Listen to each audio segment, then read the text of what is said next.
Om Shanti. Good morning. साकार मुरली 5 अगस्त 2025।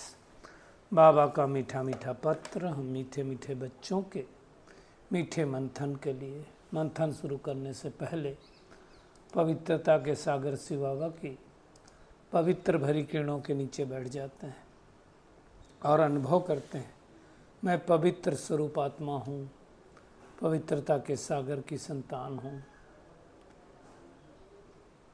आज की साकार मुरली बाबा ने एक शब्द को बार बार यूज किया है और वो शब्द है वैश्यालय। भगवान इस सृष्टि पर आया है वैश्यालय को सेवालय बनाने के लिए। अब इसकी हम गहराई में जाएंगे, नाम क्यों पड़ा वैश्यालय। शिवालय तो समझ में आता है, वैश्यालय नाम क्यों पड़ा, तो उसकी हम गहराई में देखेंगे। बाबा कहता है, दूसरी बात जो आई है मुरली में, जो पढ़ाई मिस करते हैं, मुरली मिस करते हैं, वो अपना ही नुकसान करते हैं। रूठ जाते हैं तो क्लास में नहीं जाएंगे, कोई ना कोई बहाना बना करके घर में बाबा कहता सो जाता है, तो उसके ऊपर भी बाबा ने टेंशन खिंचवाया है। और शिवालय की ही बात से बाबा ने जो वेश्याएं हैं उनको भी बाबा ने कहा है कि संदेश देना चाहिए, तो उसकी भी हम गहराई में जाएंगे। घर में गीता पाठशाला भी खोलने की बात आई हुई है, तो उसको भी हम अच्छी तरह से देखेंगे। और बाबा ने आज फिर से अटेंशन खिंचवाया है कि बहुत सारे प्रतिज्ञा करके फिर से विकारों में जाते हैं और फिर मधुबन में आ जाते हैं। मधुबन को इंद्र सभा कहा जाता है ना, जो ब्राह्मणी लाती है उनके ऊपर भी असर पड़ता है, तो उसको भी हम देखेंगे। वानप्रस्थ अवस्था की बात बाबा ने की है। पहले तो क्या होता था, 80-90 साल के से पहले मतलब 60 साल में होते थे और चले जाते थे। आजकल तो 80-90 साल के होते हैं तो भी नहीं जाते, शादी करते हैं 60-70 साल की उम्र में। अब अगर हमें भगवान पढ़ाते हैं तो हमें चलन भी बहुत रॉयल होनी चाहिए थी, और यही तात लगी रहे कि अब घर वापस जाना है ना। आज बाबा ने सुदेश बहन को, मोहिनी दीदी को, इन सबको याद किया है। फुर्त बच्चे चाहिए ना। और ट्यूशन की भी बात आई है, तो यहाँ तो टीचर मिल जाते हैं, अभी तो ऑनलाइन सब कुछ मिलता है। और चार्ट रखने को बाबा ने कहा कि मेहनत होती नहीं बच्चों से, थोड़े दिन रखते हैं और फिर थक जाते हैं, तो उसका भी अटेंशन बाबा ने खिंचवाया हुआ है। और कैसे बाबा को याद करना, उसकी युक्ति भी बताई है। सिद्धि स्वरूप बनने के लिए बाबा ने कहा वृत्तियों को, वृत्ति द्वारा वृत्तियों को, संकल्पों को, संकल्प द्वारा संकल्पों को परिवर्तन करना है। और समय को अगर हम सफल करेंगे तो समय के धोखे से बच जाएंगे। और भगवान हमें रोज 4 पेज का पत्र लिखता है, इतना प्यार करता है, तो उस प्यार में अपनी कमजोरियों को स्वाहा कर देना चाहिए, है ना। आज भी एकांत की बात आई जैसे कल की आती है। शुरुआत करेंगे हम शिवालय। शिवालय का मतलब होता है शिव द्वारा स्थापित किया हुआ आलय।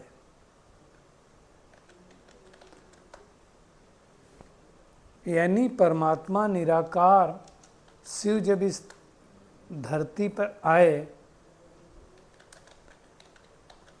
तो उन्होंने जो इस दुनिया को स्थापित किया उसको कहा जाता है शिवालय। यानी शिव का आलय, यानी परमात्मा ने, देखो मोस्टली क्या है,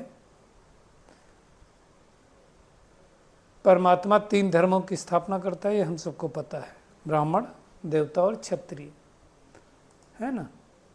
तो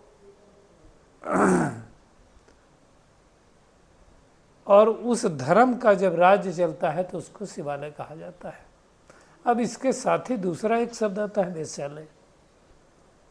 वेश्यालय नाम क्यों पड़ा और वेश्याओं का कर्तव्य क्या है, आज बाबा ने उनको संदेश देने के लिए कहा, इसलिए मैं थोड़ा सा इस पर प्रकाश डाल रहा हूँ। वेश्या शब्द अच्छा नहीं है। मतलब जिनका कोई जीवन साथी न हो, मित्र न हो और वो गलत क्रियाकलाप में लिप्त हो, उनको कहा जाता है ना। वो अच्छा शब्द नहीं है। लेकिन इसमें भी देखा है कुछ क्या होता है, इसमें सबको लोग कॉमन कर देते हैं। कुछ हमने देखा है जो वो खाली डांस करते हैं, गीत करते हैं, उनको भी ऐसे बोल देते हैं लोग। उनका वो धंधा नहीं होता है। एक उसमें भी देखो राज वेश्या, हाँ, गुप्त वेश्या, पता नहीं ब्रह्म वेश्या, देव वेश्या, पता नहीं क्या क्या ऐसे 4-5 प्रकार की बताई गई है ना। परंतु ये जो अगर देखा जाए तो जो बुरे कर्मों में लिप्त हों उनको ऐसा नाम दिया जाता है। अब उनके नाम से शायद पड़ा होगा, तो ये नाम कब पड़ा। अब आप देखो द्वापर युग में जब सब आत्माएं आईं, मतलब क्या बोलेंगे, जब सब आत्माएं चली गईं वाम मार्ग में, तो वहाँ से चालू हुआ ना। हालांकि इसकी उत्पत्ति बताते वैश्य वर्ण से हुई, तो वैश्य वर्ण कब था यहाँ पर, देवता क्षत्रिय, वैश्य कब था, तो वैश्य की शुरुआत तो द्वापर युग से हुई ना। उसके बाद धीरे धीरे, मतलब इसका अगर शाब्दिक अर्थ देखो तो वैश्य से वेश्यालय की उत्पत्ति हुई, और वैश्य का मतलब है विष, तो वैश्य की उत्पत्ति कहा जाता है, वैश्य शब्द की उत्पत्ति विष से हुई है जिसका अर्थ कहते हैं वो वाणिज्य तो कहते हैं और विष भी कहते हैं। इसमें खैर हम ज़्यादा नहीं जाएंगे। तो शायद इसीलिए पड़ा होगा नाम,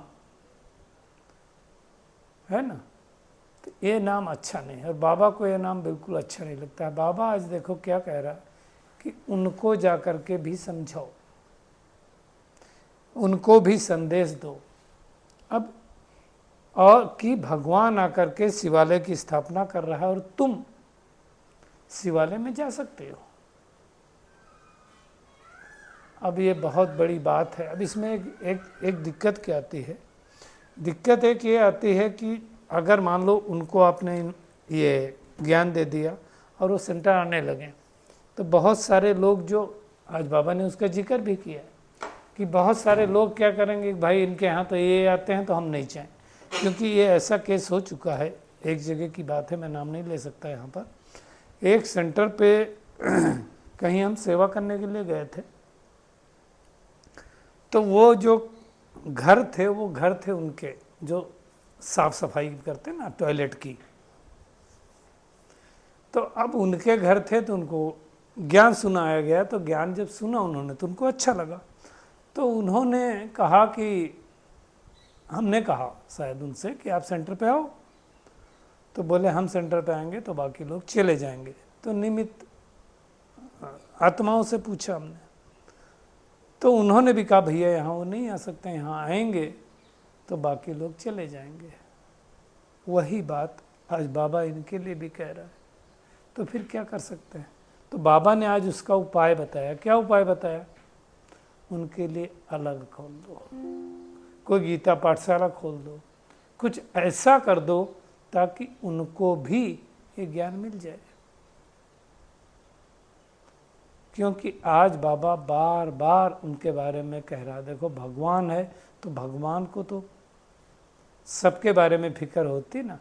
तो मोस्टली तो कई बार मजबूरी से भी लोग बनते हैं,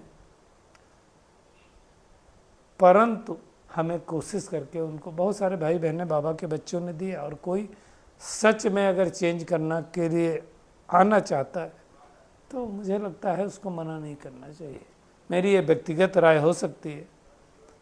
इवन कोई अगर अब बुराई छोड़ करके, वैसे आप बताओ, एक तो क्या है उनको सर्टिफिकेट मिल गया है, बाकी लोग भी क्या कर रहे हैं जिनको सर्टिफिकेट नहीं मिला है। बाबा कहता है जो पढ़े लिखे लोग हैं वो प्रबंध करेंगे उन्हों को ज्ञान देने का, तो बेचारी बहुत खुश होंगी ना। बाबा ने कहा उनको बताओ कि तुम भारत का नाम वैश्यालय तुम्हारी वजह से पड़ा है, तो बहुत बड़ी बात है सेवा करने की बात जो बाबा ने अटेंशन खिंचवाया है। तो अच्छी तरह से हमें सेवा करनी है ना। दूसरी बात आज बाबा जो कह रहा है, कोई कोई बच्चे अपना बड़ा नुकसान करते हैं, मुरली मिस कर देते हैं। कई लोगों को पूछो भाई आज मुरली में बाबा ने क्या बताया, बड़े प्यार से कह देते आज मुरली हमने पढ़ी नहीं। सवेरे का अमृत बेला के बाद पहला काम तो मुरली होना चाहिए ना। देखो जो बाबा के पुराने बच्चे हैं उन्होंने कभी मुरली मिस नहीं की ना। मुरली मिस किया किसका नुकसान करेंगे, अपना ही नुकसान करेंगे। बाबा ने कोई ऐसी पॉइंट बता दी जो पॉइंट आपके लिए फायदेमंद थी, मिस हो गई। और मुरली मिस भी क्यों करते हैं, तो दो कारण होते हैं मुरली मिस करने के लिए। एक अभिमान, अपमान, आलस्य, अलबेलापन। अभिमान होगा तो क्या होगा, किसी के साथ खिटपिट होगी, नाराज हो जाएंगे। नाराज हो जाएंगे तो फिर नहीं जाएंगे क्लास में। चाहे ब्राह्मणी से नाराज हों, चाहे किसी स्टूडेंट से नाराज हों, तो देखेंगे तो मुरली छोड़ देते हैं। अच्छा, ये वो टाइम की बात है जब मुरलियाँ मिलती नहीं थी। आज तो घर बैठे बैठ सुन सकते हो, ऑनलाइन सुन सकते हो, नहीं कर सकते। एक क्लब ने कैसे पढ़ाई की थी, कहा जाता है क्लब के बारे में कि वो द्रोणाचार्य जी के पास गए तो द्रोणाचार्य जी ने उसको मना कर दिया कि मैं आपको, आप शुद्ध पुत्र हो इसलिए आपको शिक्षा नहीं दे सकते हैं। भ्रष्टाचारी लगता है द्वापर युग से चालू हुई होगी या बाद में हुई हो, कलयुग की शुरुआत में हुई हो, अब कितना सच है पता नहीं। तो उन्होंने क्या किया कि द्रोणाचार्य जी की मूर्ति बना करके भी इतने ज़्यादा वो धनुर्धर बन गए कि कुत्ता जो बहुत भौंक रहा था, बाणों से उसका मुख बंद कर दिया, उसको बगैर डैमेज किए। और अर्जुन ने जब देखा तो कहा है तो वंडरफुल है। किसने किया ये, गुरु द्रोणाचार्य जी को पता चला तो बोला एकलव्य ने किया है। एकलव्य से पूछा आपका गुरु कौन है, कौन शिक्षा देता है, तो उन्होंने कहा गुरु तो आप हैं। आप, मैं कैसे गुरु हूँ, तो बताया कि आपकी मूर्ति बना करके हम प्रैक्टिस करते थे। कहने का भावार्थ है प्रैक्टिस मेक्स मैन परफेक्ट। फिर उन्होंने, कहा जाता है उसका दाहिना अंगूठा दान में मांग दिया कि गुरु है तो गुरु दक्षिणा दोगे ना, और फिर से अर्जुन को ही टॉप पे रखा। ये तो खैर कहानी है, पता नहीं इसका एक्चुअल क्या है हम नहीं जानते। लेकिन अब आप घर पे भी बैठ के कर सकते हो। आप तो बहाना नहीं दे सकते हो, मोबाइल पे मिलती, सब जगह मिलती है।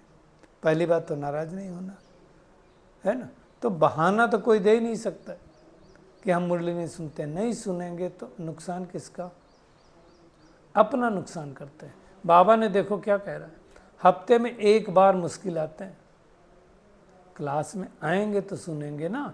काने अकाने बहाना बनाए सो जाएंगे। कई लोग सो जाते हैं, सुबह की मुरली क्यों छूटी, सो रहे थे। अमृत बेला क्यों सोचा, नींद आ गई, सोचते सो जाओ आज नहीं जाते हैं, क्या फर्क पड़ता है। बाबा ने कहा ये पढ़ाई है तो इसको मेहनत करके हमें पढ़ाई पढ़ना है, शौक होना चाहिए। बाबा देखो क्या कह रहे, घर में गीता पाठशाला माताएं पूछती खोलूं, बाबा कहता खोलो, तो बाबा कहता गीता पाठशाला भी खोल सकता। पुरुष लोग तो बाबा ने आज का इधर उधर घूमते रहते हैं, क्लब में जाते रहते हैं, फैशन करते रहते हैं। तो आर्टिफिशियल फैशन है, सतयुग की नेचुरल ब्यूटी देखो। आज बाबा ने सतयुग को भी याद किया, कितना फर्क है, लेकिन वहाँ थोड़े होते हैं, यहाँ भी थोड़े ही आते हैं। और वो कौन आते हैं, गरीब, अमीर तो आते नहीं। मैं तो कहता हूँ जितना अमीरों की वीआईपी सेवा में हम लगे रहते हैं ना, गरीबों की सेवा करें तो उससे ज़्यादा निकलेंगे। खैर, तो कुल मिला करके हमें मेहनत करना। आज बाबा ने मीरा को भी याद किया और नारद को भी याद किया।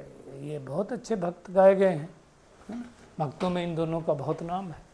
आज बाबा कहता है, नारद के लिए कहा जाता ना कि पहले चेक करो लक्ष्मी के को बनने लायक बने हो, प्रतिज्ञा करके फिर से विकारों में गए तो क्या होगा।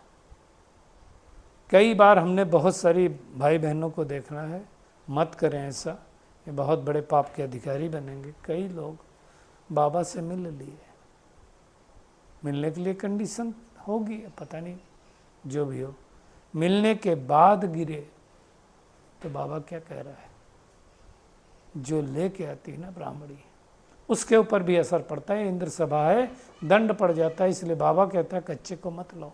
ये नियम बहुत अच्छा है कई जगहों पर, कई जगहों पे बहुत कच्चा है। मैं तो आपको नाम नहीं बता सकता हूँ। एक निमित्त आत्मा ने कहा कि अगर ऐसा नियम करेंगे तो एक भी मिलने नहीं जा सकता। तो नहीं जा सकता तो नहीं जा सकता, हमको मिलाने की जरूरत क्या है। नहीं तो क्या होगा, हमारी अवस्था गिर जाएगी। तो बाबा ये सारी बातें बतलाते हैं। आज वानप्रस्थ अवस्था की भी बात आई है। बाबा कहता है 80-90 वर्ष के हो जाते हैं तो भी घर बार नहीं छोड़ते। पहले तो 60 साल में चले जाते थे, अभी तो 60 साल में 70 साल में शादियां होती हैं। खैर कलयुग का अंत चल रहा है तो ये सब होगा। मुख्य बात क्या है कि हमें भगवान आकर के पढ़ा रहा है तो हमारी चाल चलन रायल होगी, है ना।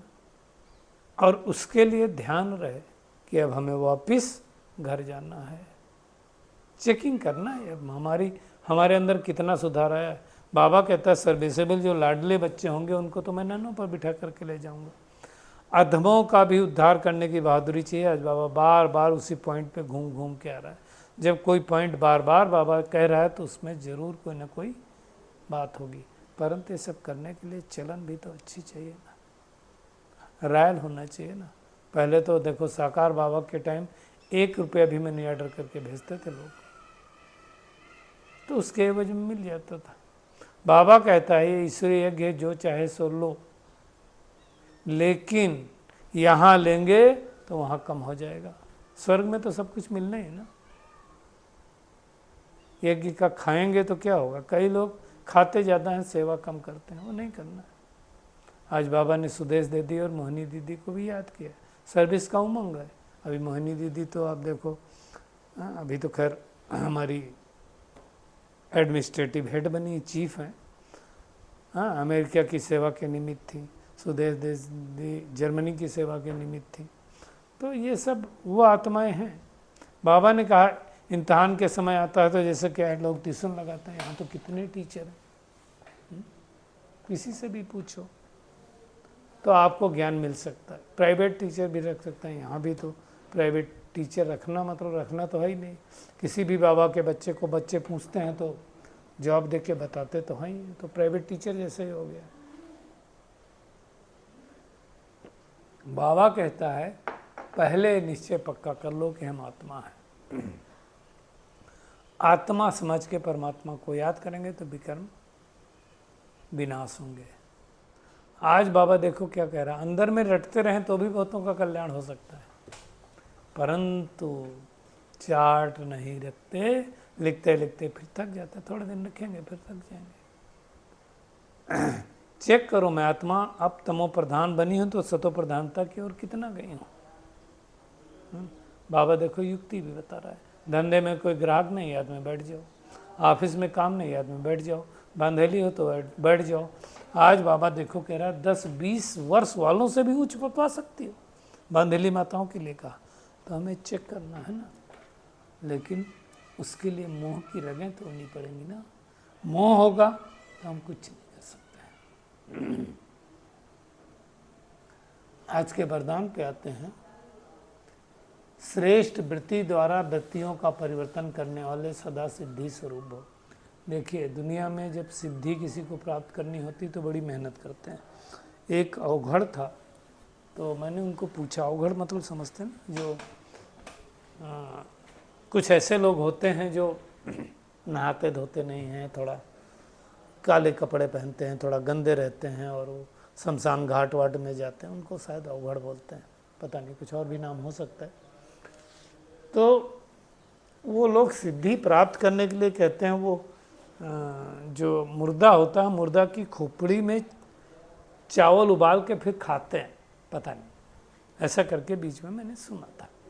खैर उसमें नहीं जाना है, मैं बताना ये चाहता हूँ कि वो सिद्धि पाने के लिए कितनी मेहनत करते हैं। और भगवान यहाँ सिद्धि के लिए क्या कह रहा है, अपनी वृत्ति को ठीक करो। वृत्ति द्वारा वृत्तियों को, संकल्प द्वारा संकल्पों को परिवर्तन करने का कार्य करो। क्या वृत्ति द्वारा वृत्ति बदल सकती है? आप करके देखना। संकल्प या वृत्ति कुछ भी, सामने वाली आत्मा आ रही हो, आप श्रेष्ठ संकल्प करो, ये आत्मा बहुत अच्छी है, बहुत प्यार से बात करेगी। या फ़ोन किसी का आया हो, हाँ ये श्रेष्ठ आत्मा का फ़ोन है, मैं मास्टर सरस्वतीमान आत्मा हूँ, ऐसा करके उठाओ, देखो सामने वाली आत्मा कैसे बात करती है।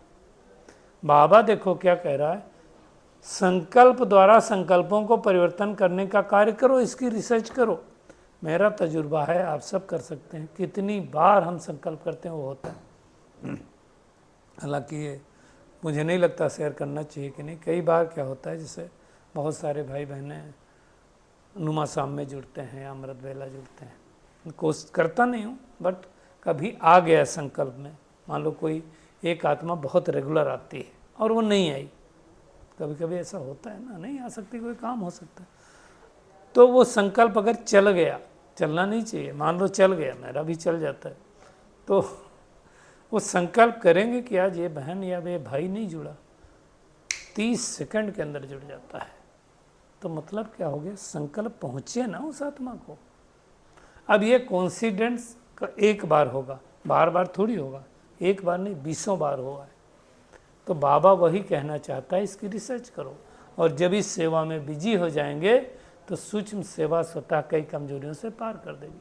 आप सबका अनुभव होगा, आप किसी को फ़ोन करने वाले होते हो, याद कर रहे हो, तो सोचो मिला है, सामने से फ़ोन आ जाता है। तो इसका प्लान बनाओ, बाबा कहता है, तो जिज्ञासु भी बढ़ेंगे, मधोगरी भी बढ़ेगी, मकान भी मिलेंगे, सब सिद्धियाँ सिद्ध हो जाएंगी। हम तो कहते हैं अगर सेंटर पे ज़्यादा लोग नहीं आ रहे हैं तो आप अपनी वृत्तियों को, संकल्पों को बदलो, बदल जाएंगे। मैंने ये करके देखा है, इम्प्लीमेंट किया है, आत्माएं बढ़ी भी हैं। तो मेहनत करनी है, समय को सफल करते जाओ तो समय के धोखे से बच जाएंगे। जो समय का दुरुपयोग करेगा तो समय कभी ना कभी धोखा दे सकता है। आज अव्यक्त इशारे की पॉइंट बहुत अच्छी आई है।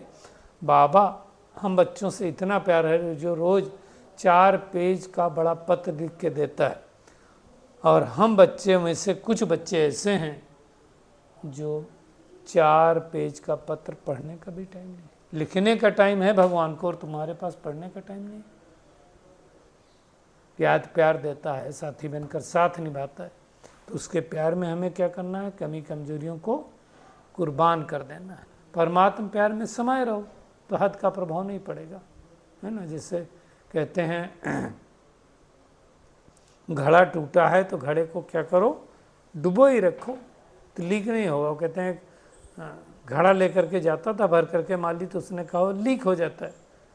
तो नानक जी ने कहा वो घड़े को डुबो कर ही रखो, तो टूटेगा किससे। गुरु नानक जी के बारे में बात आई हुई है।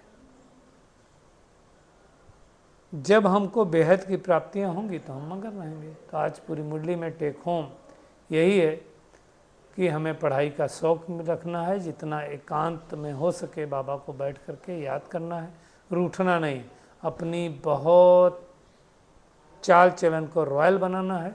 पुरानी दुनिया ख़त्म होने वाली, इसलिए मोह की रगें तोड़नी है और अधमों का भी उद्धार करने की सेवा करनी है, वाणी से परे जाने की मेहनत करनी है, अपनी श्रेष्ठ वृत्ति द्वारा वृत्तियों को परिवर्तन करके सिद्धि स्वरूप बनना है और बाप के प्यार में कुर्बान हो जाना है। अच्छा, शुक्रिया मीठे प्यारे बाप दादा, शुक्रिया आप सभी का इस मीठे मंथन के लिए। अच्छा, ओम शांति।